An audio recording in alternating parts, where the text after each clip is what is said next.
everybody. Welcome to another episode of the Universe Within podcast. This episode of the show is being sponsored by my friends over at a company called Real Mushrooms, realmushrooms.com. Sky Chilton and his father, Jeff Chilton. I interviewed Jeff a number of episodes ago. Really interesting guys. I really enjoyed that conversation with Jeff. And it's a company that sells and distributes medicinal mushrooms in powder or capsule form. I was really happy to have these guys come on. I think they're very much in alignment with the values of the podcast. As you all know, a big part of this podcast is about plant medicine, holistic medicine, and I think the benefits of medicinal mushrooms are truly fantastic, and I think there's really a growing body of work that's really showing and alluding to all of the amazing properties that mushrooms have. They sell a lot of different mushrooms, things you've probably heard of, like reishi, chaga, lion's mane, turkey tail, cordyceps. Those are all mushrooms I work with. They're part of what I consider for myself a really holistic supplement regime. And the thing I really love about their company, not only are they really good guys, I think they're really ethical guys, but the product is really amazing. It's all 100% mushrooms. They're organic, and that's really rare. For better, for worse, the supplement industry is highly unregulated, and so often when you get supplements, you don't necessarily know what you're getting. You may be getting some mushroom, you may be getting a bunch of fillers and other things. Oftentimes, even when you're buying what may be a mushroom, it may not have any of that mushroom in it at all, unfortunately. Even some of the big, I think even the biggest company that sells mushrooms, actually it's not the fruiting body, not the mushroom itself. It's the mycelial, which is grown on grain, and then those things are mixed up and then sold in a supplement form. So not only are you not getting the mushroom itself, you're getting the mycelium mixed with grain. So it's one of the amazing things of Real Mushrooms is it's exactly that. It's real mushrooms. So it's 100% mushrooms, organic. So you're getting a really good product. You're getting the actual fruiting body, the mushroom itself, 100% of that. And again, just really great guys. I'm really happy to have them on and supporting this podcast. So if you'd like a really good product, you'd like to start working with medicinal mushrooms, check out their site, realmushrooms.com. And also listeners of this show, if you go to their site, realmushrooms.com/universe, you get 25% off your first order, which is a really good deal. And I think once you start working and tasting their products, you'll really see and feel a big difference. So thank you to them. And I think that's it. And without further ado, here is the intro to the show. Hey, everybody. On this episode of the show, I spoke with a woman named Satya. She's a really interesting woman. Actually, her assistant, Anna, who I had a chance to meet when I was in Portugal recently, had reached out to me a while back about setting up an interview with Satya. But at the time, it didn't work out. I was, I think, quite busy with travel. But when I went back to Portugal recently to run Dieta, through some serendipitous events, we were able to reconnect and set up an interview. So it was a really beautiful conversation. I sat down with Satya and we spoke about her past, her history, which is very interesting. She was working for I believe Billabong. She was a professional surfer, and then through some own events in her life, she began kind of this journey of inner transformation.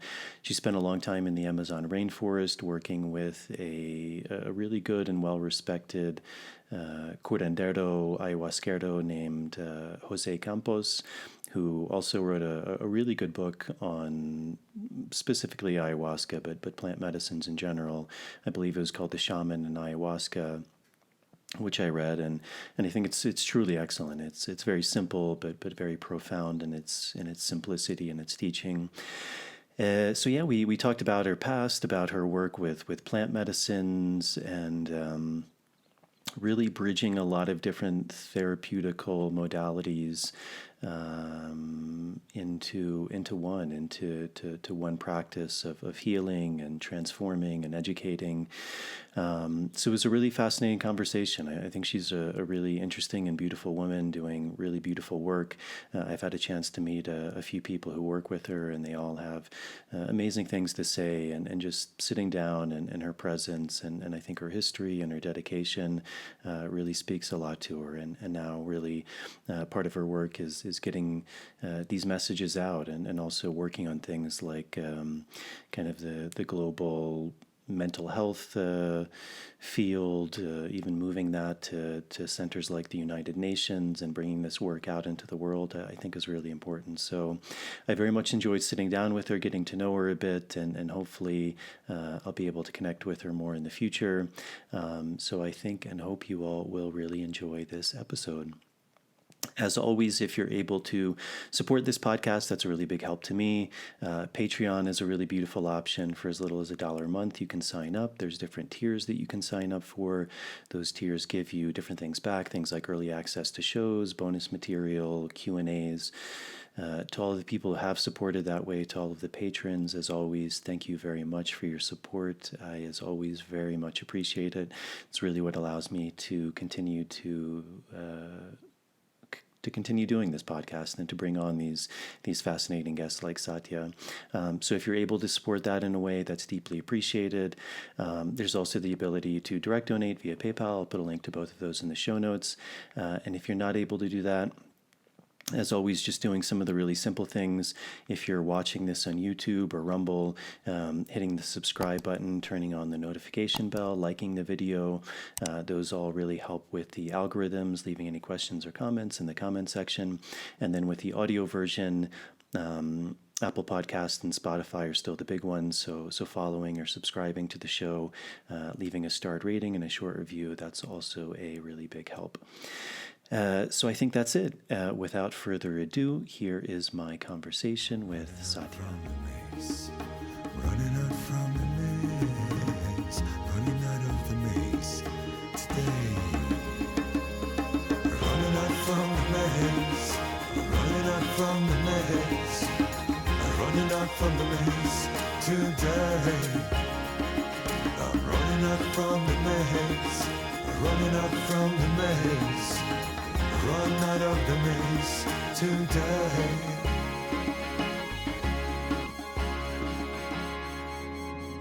Listo? Yeah. Listísimo. Well, so welcome. We were just talking a little bit before we got started, and we have some mutual friends. And actually, Anna had reached out to me. Yeah, it was probably over a year ago to interview you. And at that time, I was quite busy. I think with working and traveling, and it was hard to schedule something, and then like many things, it kind of falls by the wayside. And then I'm back in Portugal, and serendipitously things put our paths in alignment again. So thank you very much for coming on. Some of the audience may be familiar with you. I imagine there's others who aren't. So maybe just to start, you can tell us a bit about yourself. Who is Satya? What do you do? And kind of how did you end up in this role that you're in right now? Mm-hmm. So first of all, thanks so much for your time and to be here together. Mm-hmm. Thank you, Jason. So how did I end up here? I believe that everything started with my own inner healing journey. I was born a very sensitive child. So to born in a very scientific, high cultural family was not so easy for them to have a child like me, in the sense of questioning, existential questions, asking what is death, what is God, why there's war if there is a God. So for them was very rational, and the spiritual questions they were not so at easy. And so I had to start looking for answers in other places in a very young age. And I was sexually abused from 5 to 13 years old. And that brought me to a place that I really had to ask for help. So from very young age, I found surf, nature, So I was surfing. I was the first generation of women surfing in Portugal and in Europe. All my frustration and pain, could come out on the big waves. So somehow surfing was bringing me to a place of healing and more balance than maybe if I didn't have anything. So it was very important for me, this connection with nature. Now as an adult I can see how I couldn't trust human beings and how nature became my master and still is, of course, and how that connection with the divine grace of existence, the mystery of life itself really gave me a lap to cry, a lap to enjoy the beauty of life without losing the innocence that I already lost somehow with that sexual abuse. So, and then I started to find libraries, because to ask for help in that time was very, very difficult. To go to a psychologist was like a taboo. My mother was a psychologist, so imagine. So I had to ask for help alone. So I started to really read a lot about spirituality, religion. I started to went to different kinds of religions in Portugal. And then when I started to travel, because I started to travel very young age, so I could compete in professional bodyboarding outside of Portugal. I was always meeting these indigenous tribes in Indonesia, Hawaii, everywhere I would go, I would look for answers, not only surfing. So that's how I started. And one day I met ayahuasca along the way, and of course I did a lot of therapy, Osho work, trauma work, for a long period of time. But when I met ayahuasca in my life, I felt the first ceremony that I arrived home. I remember myself in a road saying, talking to the Great Spirit, like, come on, life can't be just this, that we all grow up, work, get married and kids. This is not for me. Please bring me what I need. And of course, being a surfer in that time was already totally out of the box. So when I met ayahuasca, the level of healing that I had in my first experience was so deep that I understood there's things of our existence that therapy is not enough. Even spirituality in terms of only prayer and self-observation to expand the observer is not enough, because we have a self-defense mechanism that is so strong that there's a lot of layers inside of us that they are here with the history of this life and the history of so many other dimensions and our ancestors that we can't reach out, we can't grasp, and they live inside of us and they have an effect. So when I had the first meeting with ayahuasca, there was this man that jumped on me and tried to abuse me, imagine, in the first session. And what I understood was the first time in my life that I could defend myself. I could grab my own power to defend myself again. So I beat that man in a ceremony of ayahuasca. As you know, we don't touch, we don't speak. And I saw in the middle of the visions, while I was defending myself and honestly kicking that person, that my little girl, Rita, it's her birth name, she was, rescuing that frozen part of a child. And when she's sexually abused, she can't move because she doesn't have the strength, the power, and how I was flying away to spiritual world so I could survive. So if I was very sensitive with sexual abuse, I became even more. So I could see in that first session all the dots of therapy, that what I rescue in therapy, in meditation, in spirituality. But the main pieces was honestly the medicine that gave me. And I felt so grateful. I felt so much honesty. I felt so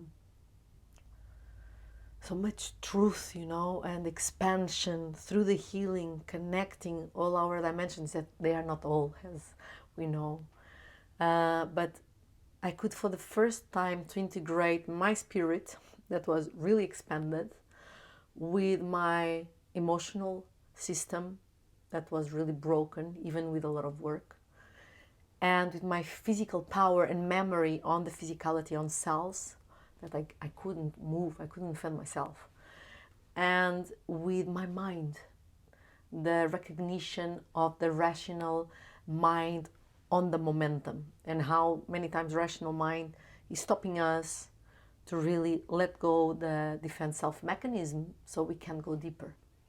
So with years of therapy in me, I said, I'm home.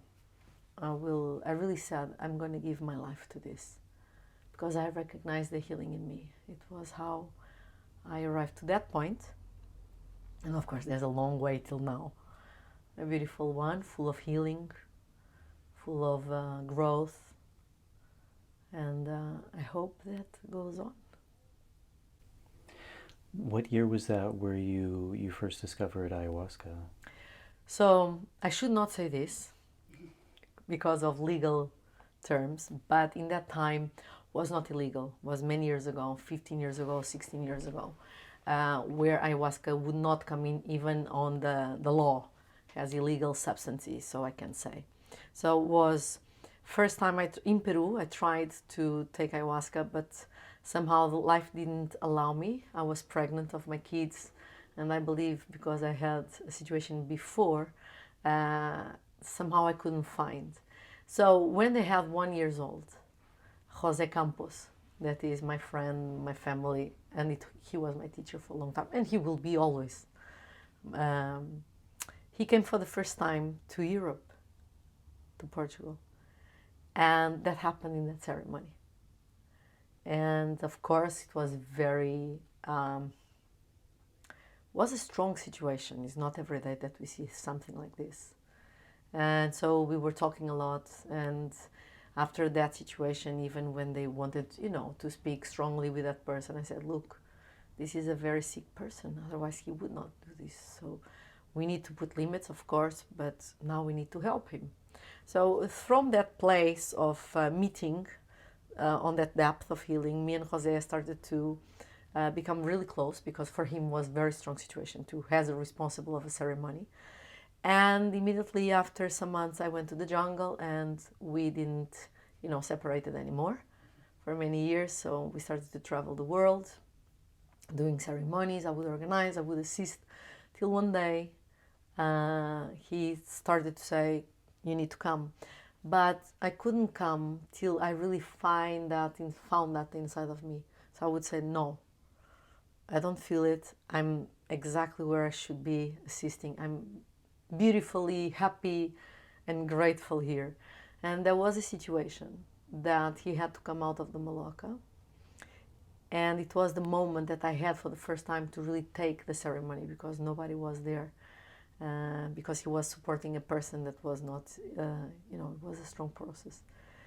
And for that moment, because I needed, and all these visions, how is it? All these dimensions, understandings, insights.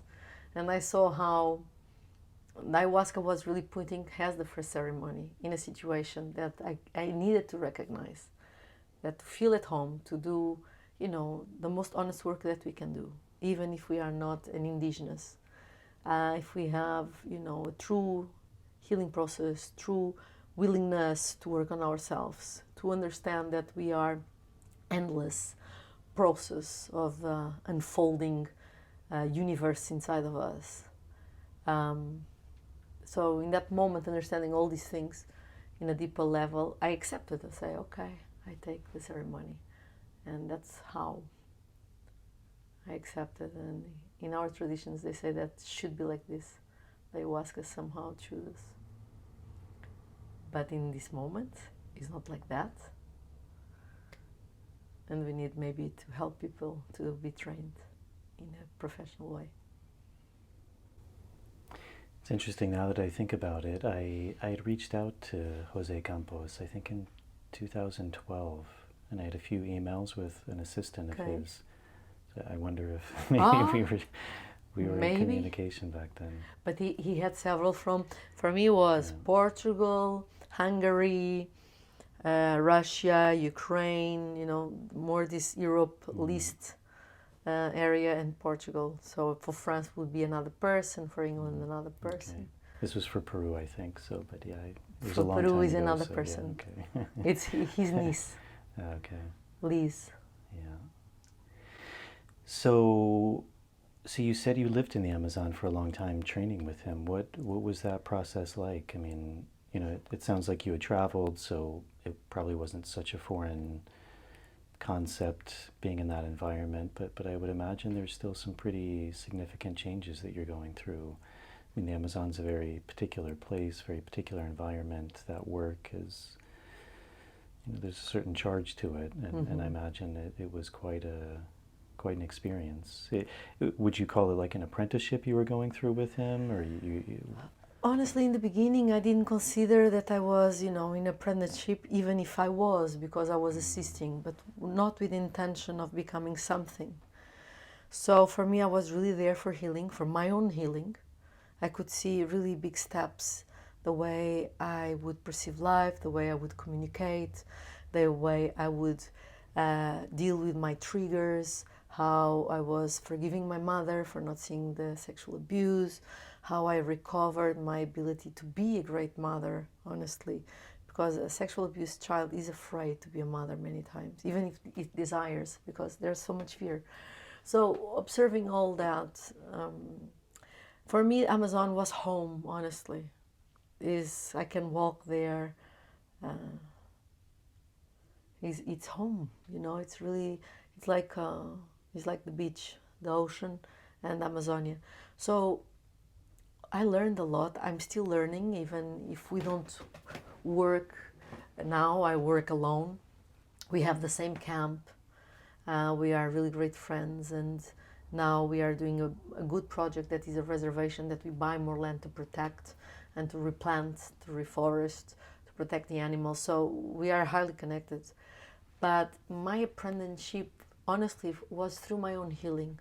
The more honest I was, the more I was working with my shadow, with my traumas, traveling to other dimensions. Thank God I met ayahuasca. That I was such a sensitive person and child. And now I met a place where that sensitivity had a place, had space, has true meaning, and could help others, because assisting, how we work with people. So, but was through my own healing that I was really learning in a deep level what happens to a human being under that process. And of course, through Jose, but Jose, he's a person that he doesn't teach a lot with words. He's more in ceremony, and then we can process step by step, not much rational information, more how the person it is, emotionally, what is going on. And then, because I was coming from the therapy world and meditation, all these things, and from the red path, so sweat lodge, vision quest, many things like this, I started to say, Jose, look, 15 years ago, we were the questers. We would give our life to do a process. We were okay. Now, so many people that they are considered, the normal human being of cities, that they are comfortable, they have everything, they are not used to have big challenge in terms of survival. And so we need to start to implement what I use in other retreats, because I was already holding these therapeutical retreats, etc. Therapeutical with meditation, with spirituality was always a combination. And we start to include the medical interview, the first session online, because people were coming from other places. And then we need to do sharings. So I started to hold the sharings because Jose was not really into that. And year after year it became even more. It was a beautiful learning process to see him coming out with that too. And the integration work after. So for so many years, all this work of preparation, then processing the ceremonies and the integration that normally takes 3 months, was something that I started to implement there, because I was seeing, normal people that they never took a drug, for example, or they are used to get what they want, to come to a jungle. There's no electricity, no internet. You are alone in your tambu. You only meet the the dieta. It can be very challenging. So more or less like this. It's kind of a basic question. Most people listening to this will be familiar with ayahuasca. Probably many of them have worked with ayahuasca or maybe similar plants. But for you, if you were describing ayahuasca to someone who hasn't worked with it, how would you describe it? And then maybe even to people who have worked with it. You know, it's always interesting hearing different perspectives from different lineages. I think many of the people I've interviewed on this have come from like a Shipibo lineage, for example, and they, you know, very particular way of working with it. And Jose Campos, I guess you would call him like mestizo, a mestizo curandero. And I always find it fascinating, you know, how these things bridge together, their histories, how people are working.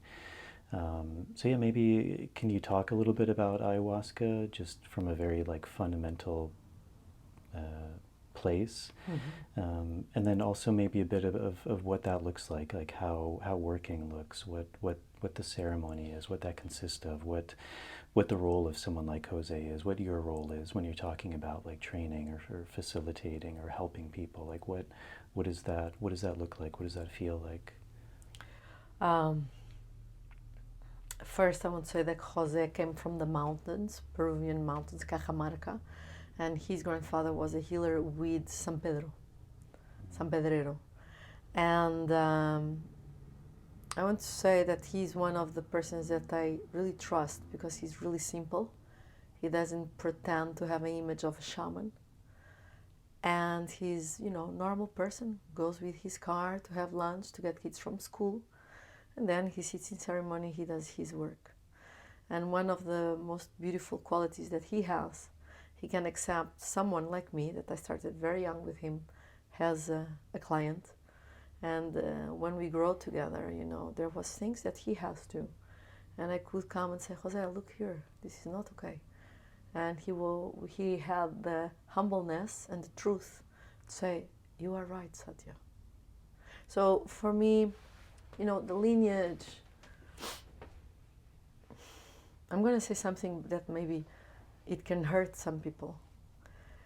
But the more I walk my life, it's not about the ayahuasca, it's not about the religion, it's not about the Osho, retreat centers, Tantra. It's about us, deeply. And any key can help us if we are available. You don't even need to do any practice if you are really available. So when people ask me, like, how is the fundamental of ayahuasca? I said, the fundamental part is you. Are you ready to allow yourself to see the truth?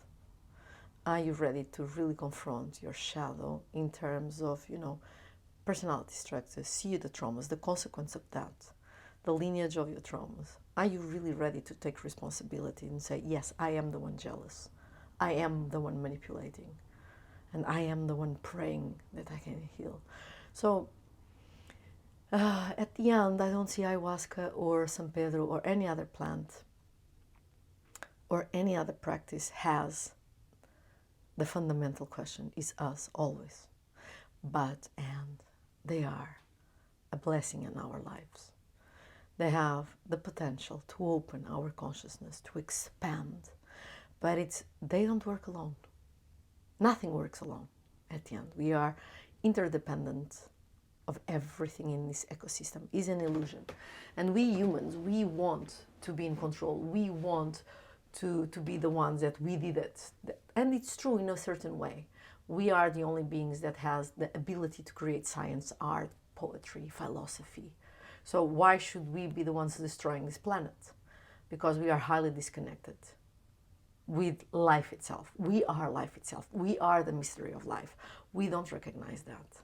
We don't recognize that we are God itself, that we are the quantum space. We are playing a game that somehow we are above everything. And at the end, the result is depression, suicide, anxiety, isolation, addictions. And we are in a moment that we can recover step by step. That is not ayahuasca that will do it. It's not a psychedelic that will do it. It's not a meditation. It's us with all the support of that. So for me, ayahuasca, that is one of my loves. It's a key. That if you, me, everyone has a true willingness to heal, they will help us in a way that we are not expecting, because we are not in contact with the depth of our existence. And they have the potential to help us in that. So what all the ancient masters, ancient wisdom were saying, we are one. My action has a consequence, your actions. Everyone is interconnected. The separation of the physical body is a big illusion, but we live in a complex world that duality is one of the bases. And the more we accept duality, we find unity. And quantum physics now and quantum mechanics, they are arriving to a little proof of what we are saying for millenniums. That the Planck is the smallest particle that they can quantify and is everywhere. So telepathy is normal, teletransportation will be normal, but the more we have resources, the more we need to become conscious. Otherwise, how we will use all these resources to make another war, to compete even more. So the question is not the money, the guns, the clothes, it's how we are conscious about it. And I believe the power of these plants, the power of natural psychedelics, is a community healing that is not only individual. So many people say, I'm going to a ceremony to heal myself. Sometimes I even laugh inside. You can't imagine what you will come here to do, because your healing will be our healing. And this is true, because through their noise, through their visions, through their sweat, through ancestral lineage healing, we are healing the world. No one is isolated. And when I cry and when I do a sound and movement, you have an impact in yourself. And it opens a new process. And that has a true impact on our cell levels. So all these years working with cancer, what I see, cancer and other diseases, what I see is the more we can have an honest healing process on our spiritual level, emotional level, the physical will follow. And of course, this is with exams before ceremonies and after ceremonies, exams, medical exams. So we see how the cancer reduce and other diseases. And many times we receive people that their body, it's not available anymore to heal. And even their family constellation is not ready to let go and to heal themselves. So the healing is more complex that we can realize rationally. We are not healing only my body, we are healing my relations, the way I will perceive life, the way I forgive myself, I forgive others, how I can get ready for death, or how can I grab life again and really have a second chance. So the depth of this healing is immense, and I really bow myself to it, because honestly, me as a human, I don't see how we in this state that we are can do that without that help. And another thing that I see that is very curious for myself is how a plant is teaching us to become more humans. So she's traveling around the world. We were looking and she started to travel. And if we go into the depth of history of mankind, 99% of people were slaves for millenniums. And we still are. And how this plant is liberating us at the same time, how the modern population are going to the jungle and shouting to them, look, we already did these mistakes. And many Europeans and Americans, they are the ones building the retreat centers and really preserve the Amazonia and really preserve the traditions. And many of them, they want phones, they want power, they want sex, because they didn't have it in that way. And when the confrontation comes, you know, it's not we destroy only them. We destroyed with colonialism. It's true. But this shadow is in everyone. And the power of healing is in everyone. The rising of consciousness is for all, not only for few. So for me, it's not you becoming an indigenous or you are a master of anything. It's like, show me who you are, and then we can speak. And that is the difference that I believe that we all need to step in. In spiritual world, so many people hide themselves behind meditation, behind trance, behind ayahuasca, behind shamanism. And I hear people like just speaking, like they swallow a book and they are repeating sentence. But the way they move, the way they look to each other, when they are not aware, they are not pretending. You know, we sit in a restaurant, give me this, give me that, without saying, I'm sorry, I'm really nervous today. That is something. That for me is where I really say, where are we all going? Because if spirituality, if shamanism is another way to have a self-image, so we can have a little bit more attention, a little bit more power, a little bit of whatever, we are repeating the history of mankind. And for me, I work for the other direction, in the sense like sexuality is sacred, spirituality is sacred, your physical body is sacred, everything in us is sacred. We need to remember that. Nature is sacred, animals are sacred. How can we become more humans and to take care of principle of life inside of us and inside of others? So all these plants, all the work, with plants or without plants, it's a great possibility to step into consciousness and to expand into a way that we surrender to the mystery of life, that one day we will jump into death. What is death? It's another podcast.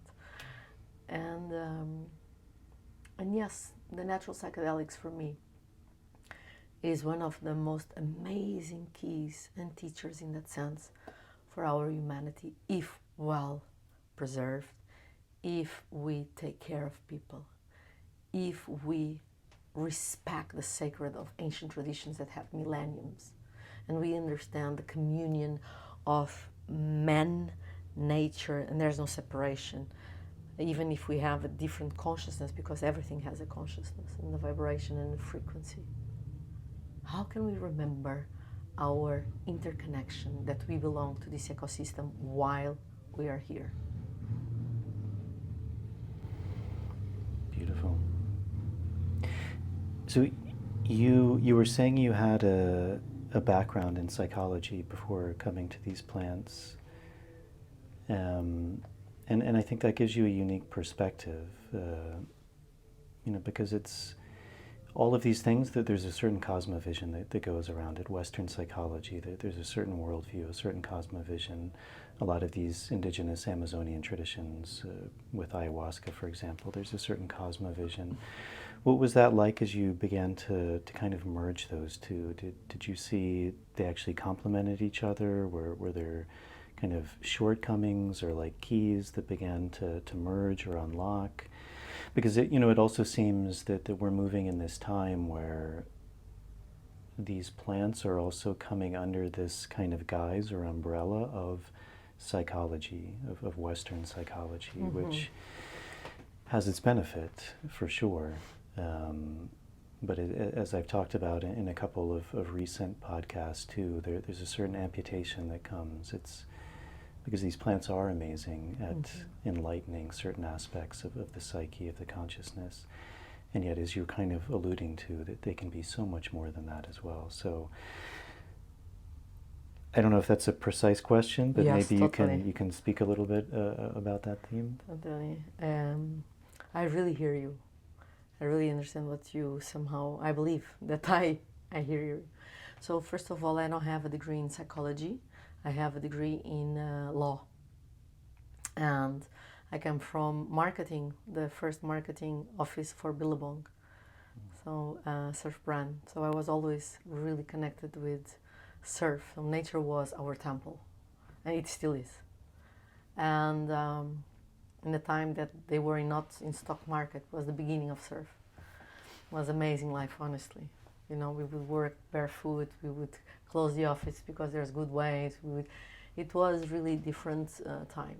So, regarding this question, My experience with psychotherapy was because I started to look for help, and then I started to train myself in psychotherapy, different techniques like trauma healing, emotional expression, quantum physics, many things, so that I started to get together because I understood that watching my healing through psychotherapy, we would stay years and years trying to understand by mind many times, of course emotionally and bodily, like bioenergetic, holotropic breath work, but mainly the self-observation was from a very analytical point, and that would bring us to a point of stuckness.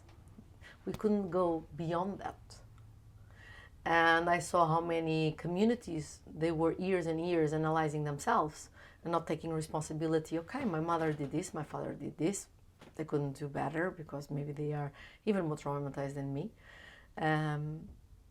When do I start to take my responsibility? What is the story that I want to tell from now on? And most of people, they are owned by the story. They are the victims of their story.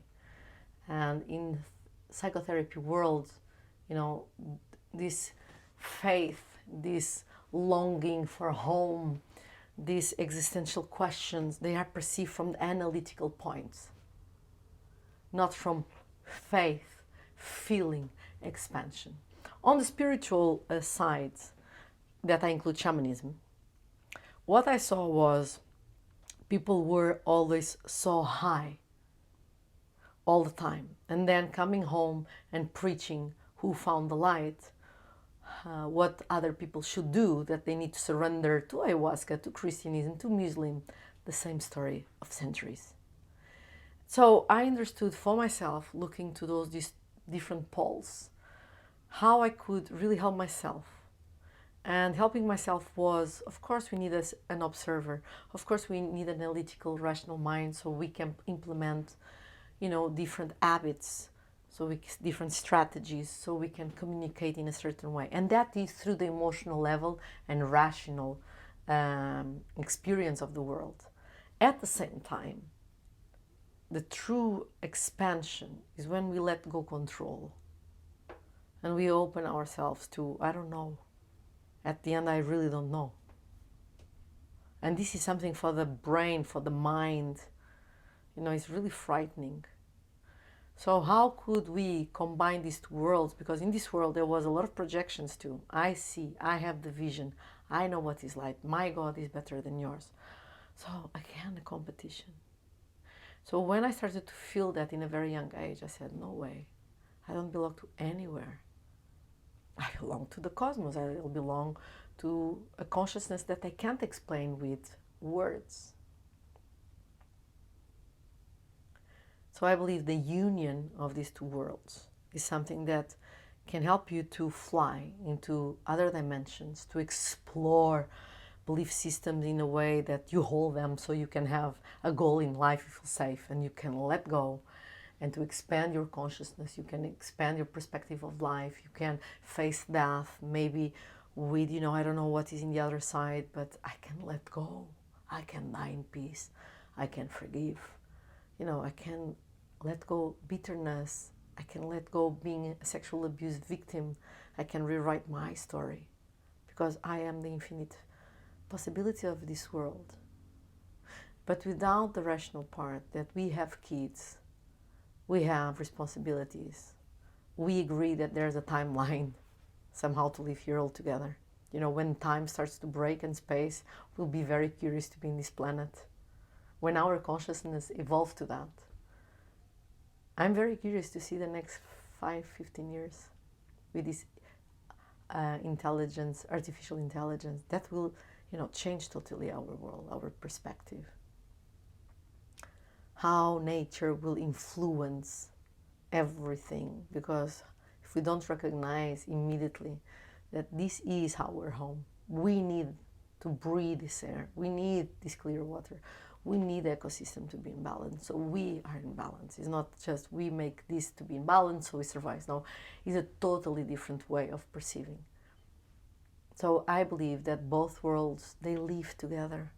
because we are a very complex system that no part is isolated from another. We live together. We are one system. Organs, cells, spirit, emotions, mind, physicality, interconnection, surrendering to the unknown. That is us.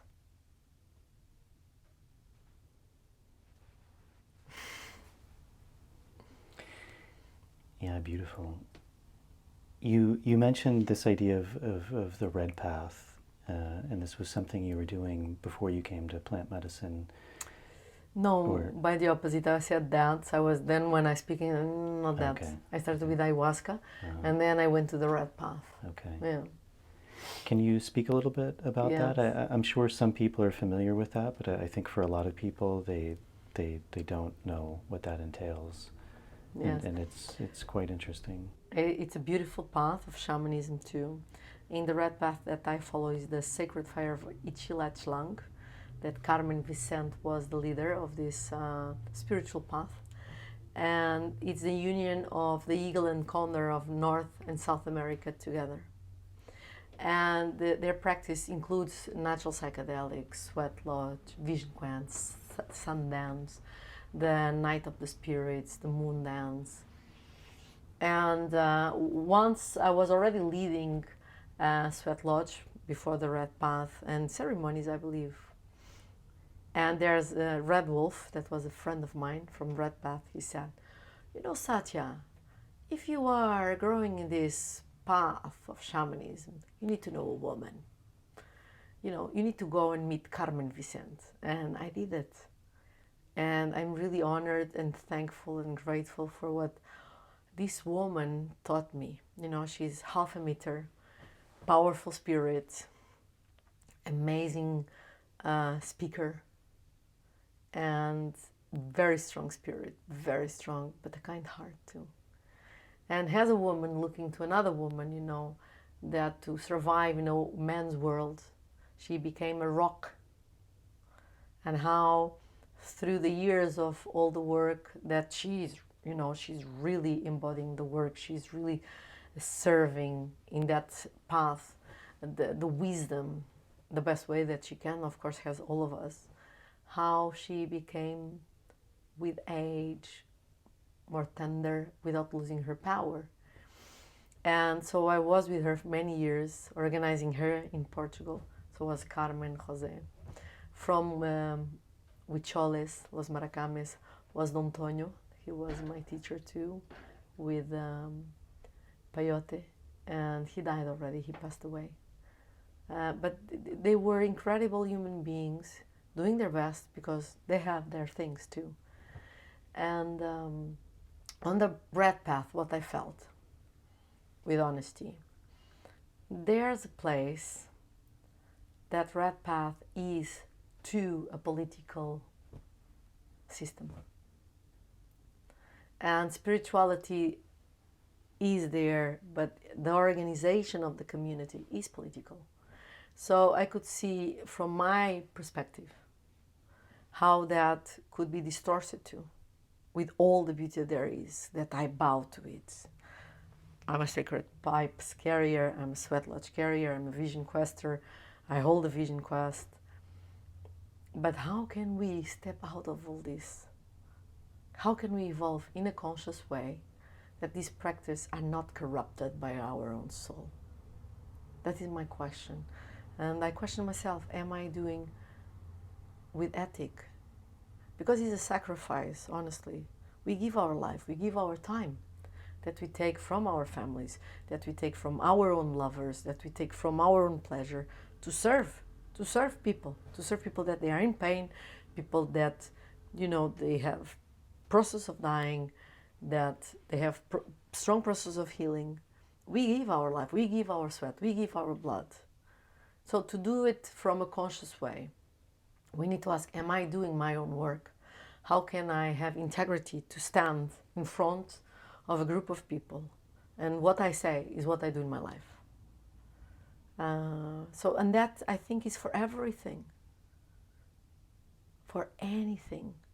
For politics, for churches, religion, for educational system, medical system, for spirituality. From the little I've heard of you, it seems like you're really beginning to integrate a lot of these different paths, like working with sacred plants, working with Vision Quest, with sweats, doing retreats on sexuality, on inner child work. I might be making that up, but No, it's true. Okay. You know, that's a lot. And, you know, also as you said, like all of these things are like a key. And, you know, each one has its medicine. It can be a world within itself, and it can be very specific for certain things. And, you know, much like I think any good doctor, it's like knowing when to use what medicine. And yet at the same time, like all of these paths can be like universes within themselves. Like there's plenty of people who all they know is ayahuasca because that's all they have. That's what was taught to them. That's what was given to them. But we do seem to be living in this time. Even there's these prophecies of this idea of like bridging medicines from the four directions to create a new earth. How do you find it is working with these different modalities, and how do you choose, like, what is speaking to you, what's calling you, what's guiding you to know, like, okay, this is what I want to do now, or this is what I think someone needs, or like how even to allocate my time, because, you know, as you said, there's a sacrifice, there's a giving. So what's kind of guiding you to work with these different modalities, and what do you find working with all of these different things? Mm-hmm. So first of all, since very young age, I have this sensation that to come to this life is not only to have fun. We need fun, we all need, but there was an urge, you know, to contribute somehow. You know, I had this feeling in very young age, and when I arrived to a place of really going to deep healing on myself, I could see that one technique is not enough. So in maybe some days in a ceremony, I can see, heal, integrate something, but then in psychotherapy I integrate another, and then in sexuality I integrate another. And then with meditation I can expand or to self-observe. With breath work I can go to places of my body that they are really highly stocked with emotions and mind programs in my hips, in my knees, in my muscles. And so what I saw is one thing, honestly, in my perspective, is not enough. So I allocate my time like this. Retreats without medicine, and they have rituals, ancient rituals. So we can take the spirit with the psychotherapy and meditation and body movement and dance and cathartic work. So many people repress their anger, or they don't know what to do with their anger. You know, they need to know how to live in that way. And then I allocate a lot of time to natural psychedelics and the reservation, because they are a very important key. They really work. They really save people's lives. We forgive things that they are unforgivable. Thank God we can. We heal cancers. People can, you know, give another step in their depth of perceiving reality. They can change the perception of reality. We need that. And then, because I am one, what I'm doing now is we created the school 5 years ago, and it's a very profound training for 2 years, where I'm training awareness facilitators with all these techniques, so they can use in individual sessions and to hold retreats that I created and we will create in the future together. So people, they have different spaces so they can experience themselves, so they can have more possibilities than only one path. And another thing is, I'm giving a lot of time to talks. I'm a really low profile. I don't seem, because I'm a good communicator, but I'm really reserved. And I didn't have even internet before.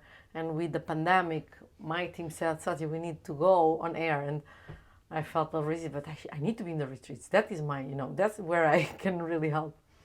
And I found during this transformation, that was a transformation for me too, that being in United Nations, being in Milken institutes, in universities, in really giving speeches about this, what is consciousness, how natural psychedelics, how this work of spirituality, what is spirituality? I'm giving at the MBA in Portugal, in the Nova University, the spiritual day. It's an entire day dedicated to spirituality that we end in a huge ritual of tobacco, the four tobaccos direction, without medicine, of course. And they are so welcome. This is so welcome.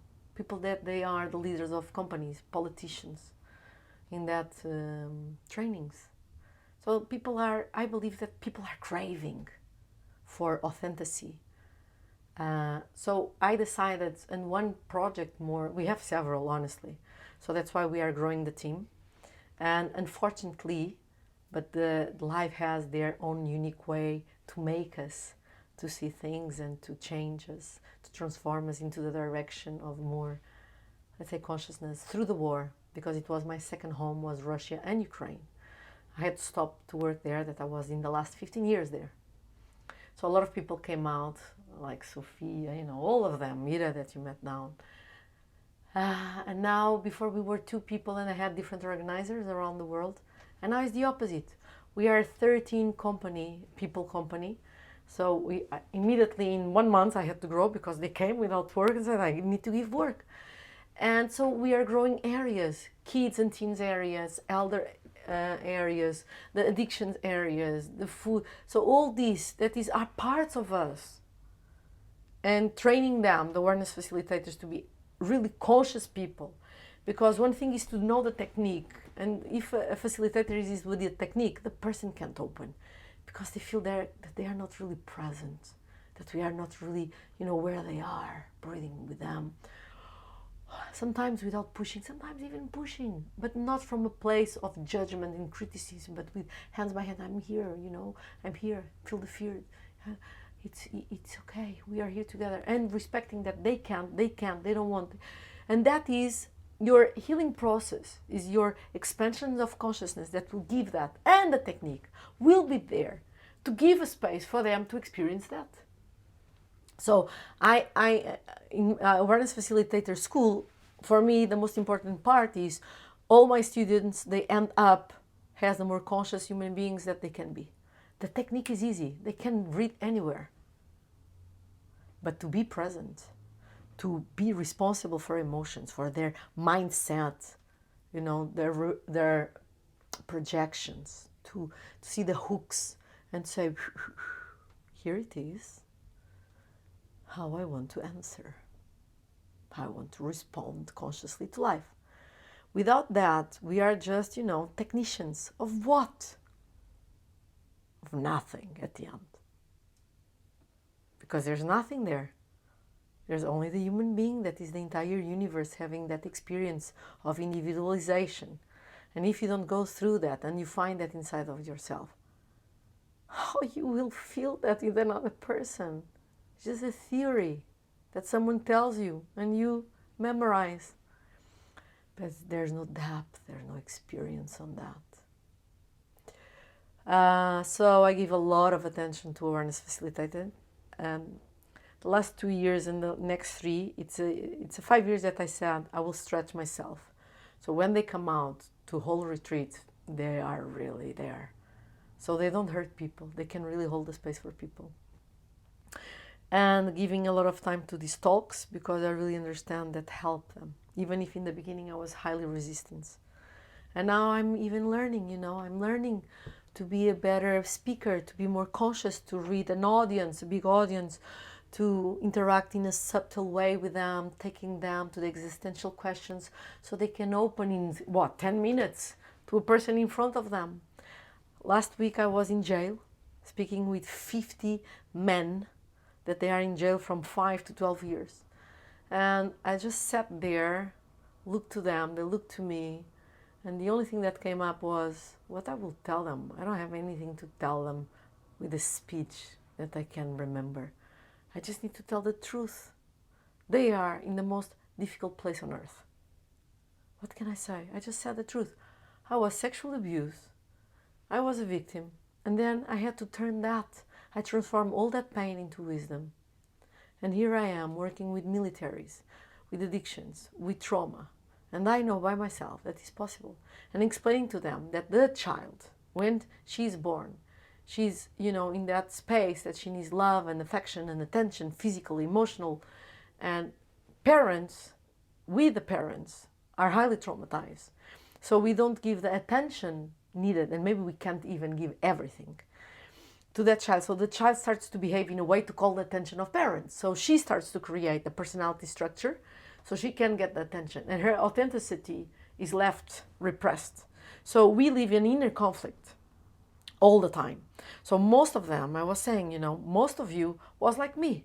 I was highly traumatized, and be aware that the trauma is not the sexual abuse, is how I perceive the sexual abuse.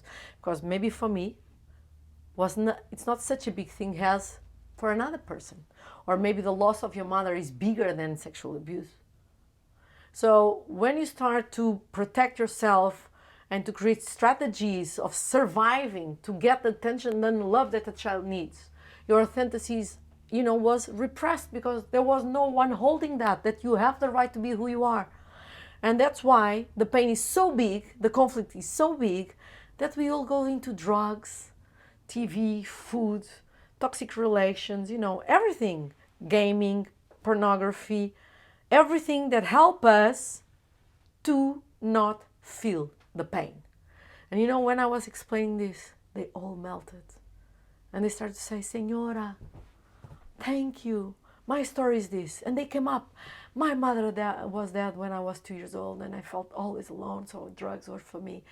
My father was beating me, and he was betraying my mother, so alcohol for me was da-da-da-da. So all of them coming out, 50 strong men.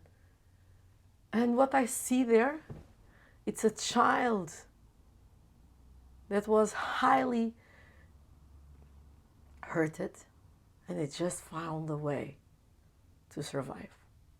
Not maybe in the best way in terms of society, but maybe they are even more, wild, more rebel, or sometimes even more honest than so many of us, that we pretend that we are so, and we have double lives, and we do so many things behind our image to society. So I don't judge them, and I don't judge anyone, honestly. There's a very painful dimension inside of us that we really need to look and to own it and to work with it. And honestly, pain transforms into wisdom when we really give a chance. If we have the right people by our side, holding our hands, being there, because we need support. There's no other way. Some can do a little bit better alone, but we need support somehow. You mentioned you're speaking at the UN. Can you talk about that? What is the UN looking to bring Satya to talk about? So it was a beautiful invitation in the sense that I had to bring a meditation, first meditation for Pacto Global, Brazil, that is an area of United Nations, is like the leaders of Brazil, how they want to create a new Brazil, how they want to embody the principles. So they wanted a meditation and a talk about mental health. And I had the honor of being there and to really expose what I believe and to do a speech of mental health and then guided a meditation. It's already second time. We were in G27 in Egypt. Doesn't matter. In Egypt. The G27 summit. Yes, yeah. Yes, we were there. G27 summit was the first time for Pacto Global, and then now in New York this year in United Nations. And my message is, look, we need to find new laws, we need to preserve nature, Mental health problem is rising, the depression is, the numbers are, shocking. Teenager suicide is even more shocking. So it's not what is wrong about with teenagers and sick people, is what is happening to us is COP27, not G, COP27 in Egypt. What is happening to us? Why, if we have so many resources, why we are not evolving. So, and to give numbers, to make them to realize that our teenagers are committing suicide like no other time in humanity. And this is something that we need to pay attention to. Look, it's our kids, it's not our neighbor kid, it's my kid that he's dealing with that. It's all our kids. And then bringing a practice, a meditation that brings them inside so they start to feel emotions. And it was beautiful. You know, they really open up. Many people, they had strong feelings, tears coming out. And I believe, you know, when people say they are in power, they forget they are human beings. They are our brothers and sisters, our parents. They somehow are in pain like us, and they are doing their best. And most of them, they don't know. Their strategy of surviving is power, is money, is the mission that was corrupted in the middle of the way. Many of them, they have true intention. I say most of them. How then we corrupt ourselves is another big talk, and why do we corrupt ourselves? So it's a true collective healing that we are in the moment more than ever. You mentioned some of these things like depression, anxiety, suicide with children. I mean, suicide rates in general. With you mentioned war. I mean, the huge. I mean, I think I heard the other day. I think it's something like 4 people in the U.S., 4 veterans a day commit suicide. You know, I have to double check that number, but it's an extremely high amount. Also in the U.S., where I come from, I think every year, annually, it's something like 150, 175,000 people die from pharmaceutical overdoses. And these are things that we don't seem to be talking about as a society. You know, there's so many other issues that we tend to focus on.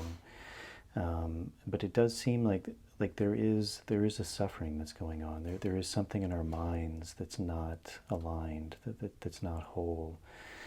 And at the same time, it seems like this work is emerging almost at a symbiotic rate. Mm-hmm. Things like plant medicine, things like, you know, many of the practices you're doing. And it seems like there's an opening, and yet at the same time there's constraints. There's people holding on to the last threads. Just the fact that you were able to speak at UN seems like a tremendous move in a direction that is beginning to open, to bridge. How do you see this work becoming integrated in societies? Because again, we do tend to compartmentalize things a lot, and as you said, reduce things like in this very natural dualistic manner of. But I mean, even you mentioned this term like integration, like even integration with plant work. It means to make whole, like not to create all these separate parts, but to bring things together. So, how do you see this work beginning to broaden, to move out into life, into people? To actually begin this healing, which as I think, as you wisely said, it seems like there is a real disconnect. Like we as humans, in all of our intellect and learning, we've gotten further and further away from like some of the most basic things, like what does it mean to breathe fresh air? What does it mean to swim in the ocean? What does it mean to have our hands in the soil? And even as we move towards AI, towards these like more and more disconnect of thinking that we can somehow negate all of this reality. And this is a big question, but but where do you see this work moving? How do you see it unfolding? You know, and I obviously it depends too. It depends where people are in their own process, and societies and cultures. We're all at different places, but from your perspective, how do you see this work beginning to expand? It's expanding a lot the last 15 years. You know, when I started, only a few in the world would really, you know, be there, do the work. Of course, ancient traditions like China, Japan, Nepal, you know, where spirituality really stayed alive, they are still doing, but we have so many problems inside of those philosophies too. So I believe that one of the things is to integrate in the educational system worldwide at least conscious, self-conscious classes and community, being aware of the other. This is highly important. We teach math, we teach Portuguese, we teach English, but then we don't teach, the basic of human being. How to communicate, how to express your needs, how to express your boundaries, how to respect others. And then if we can go to the relation, the awareness about our relation with the planet, it would be amazing already. It would be a big step to integrate that in the educational system. And the educational system is falling apart. Kids are bored. Kids doesn't like the way they are learning. How can we embrace them in a way that, of course, it's impossible to stop AI now. It will be impossible, even if we want. But how can we prepare them to integrate all this technology in this planet Earth, where we have a body, where we have blood, where we need water, where we need fresh air, that we live together? So that is one thing. Another is to change medical care system is highly important. That to understand that the human body is not a division of organs. They work collectively, and doctors, they are doing, honestly, amazing work for the conditions. They are highly depressed, stressed. So the ones that take care of our medical care system, they are the ones more depressed than ever. They work hours without limits. They don't have resources. They don't even earn enough money to have a life that they can choose to rest a little bit. So everything is really distorted. We need to start looking to how can we help the human being to develop their own consciousness so we don't repeat the same mistakes. I don't see any other way, honestly. We can change the laws, change the way we live, but then if we don't really do the inner process, we will repeat, we will corrupt. I want more than you. I'm special, more special than you. For my family is more important. My little garden, my little life. We end up here because of this. Surviving mode. Protection. Because our history was really painful. And we have the great potential. We are the universe inside and everywhere. If we can remember that, if we can develop strategies, how we develop to not feel the pain, but now to go through the pain and to expand our wisdom. Wow. I'm not really positive person, I'm really real. Like, honestly, where we are going, we are in a fine line. It's okay. If everything blows up, we will go. Everything will, have their own course in the universe. But at least while I'm here, I will contribute, not sit with my arms crossed, and to enjoy the beauty of life. We need to vibrate that. We need to, allow life to surprise us, the innocence to remain, to melt with love again, even if our heart was broken 1,000 times. Otherwise, what are we doing here? A drama? No.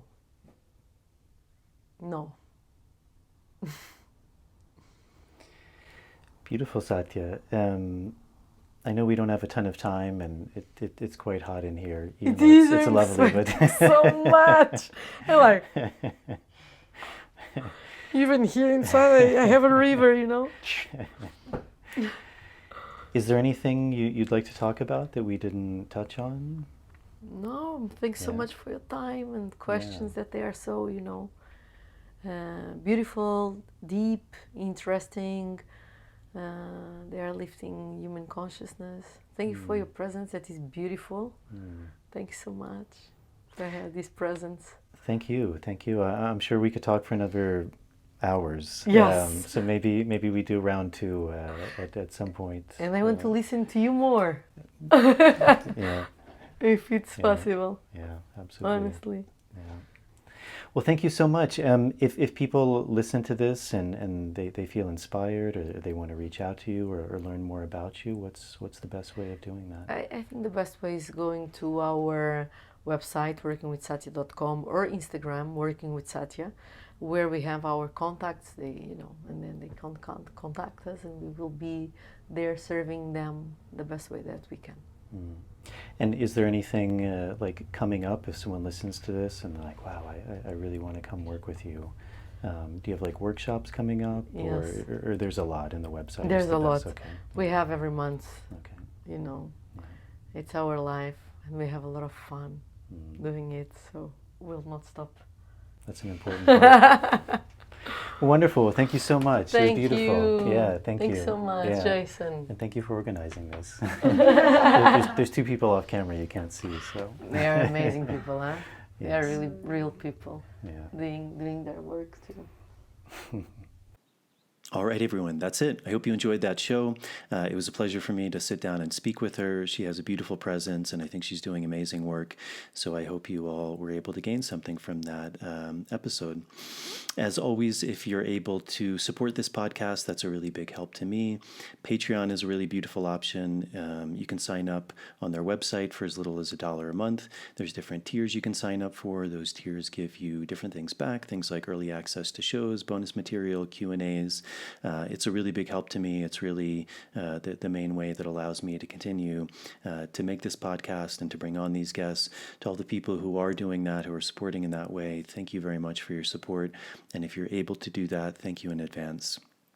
One of the things I really like about that idea is it's very much working on this idea of reciprocity, which is really, I think, one of the foundations of this plant medicine work or just work in general is really this idea of an exchange and a reciprocity. So again, thank you very much for that. If you're not able to do that, as always, just doing some of the really small things really helps with the algorithms to getting this show out to a bigger audience. So if you're viewing this, the video version, albeit on YouTube or Rumble, hitting the subscribe button, turning on the notification bell, liking the video, leaving any questions or comments in the comment section, that really helps. And then with the audio version on Apple Podcasts or Spotify, leaving a starred rating and a short review is also a really big help. I'm just returning from a couple months abroad where I was in Portugal and Ireland running dieta with plant medicines, working with trees through the medium of tobacco, and it was a beautiful experience and a beautiful time. I have a few weeks here back in Peru before I head to the US to continue running diets. I think we still have a few spots left for our Colorado retreat. I believe the first week is maybe sold out, but we still have space on the second week, although when this is published, that may have already started. And then our New York retreat, we still have a few spots left. So if you'd like more information about that, you can check out my website at nicotianarustica.org. And then with that, I shot a number of these episodes in advance, so this is kind of the last episode I've shot before I start to look into some new guests. So I'm not exactly sure of the lineup of the guests coming up after this, but I'll sit down in the coming days and weeks and begin to interview some new people. And as always, I hope to bring on some really fascinating guests. So I hope this finds you all well. I hope you enjoyed this episode. Thank you, as always, for tuning in, for listening, for your support, for your feedback. And I hope this finds you all well and beautiful, and I will see you all on the next episode.